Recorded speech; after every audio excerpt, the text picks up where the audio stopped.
Masu mu barkan mu da warhaka. Za ka samu wannan labari ne daga wannan channel ɗin tamu mai albarka. Idan baka yi subscribing ba, muna so ka lallaba ka danna mana subscribe. Wannan baiwar Allah da kuke gani tana neman mijin aure ne ruwa a jallo a yadda ta faɗa a sashinta na Twitter. Idan akwai wanda ya shirya sai ya yi mata magana a sashinta na Twitter. Amma mutane suna cewar ya za a ce wannan kamar yadda take kuma tana neman mijin aure?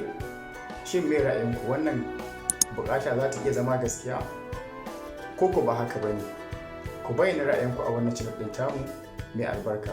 Sannan dai a ƙarshe abin da muke bukata idan na mana subscribe don mu samu ƙwarin gwiwar tura maka bidiyo da suka danganci irin waɗannan na gida da kuma waje, har al'amura da suka danganci masana'anta ta fina-finai ta jihar Kano.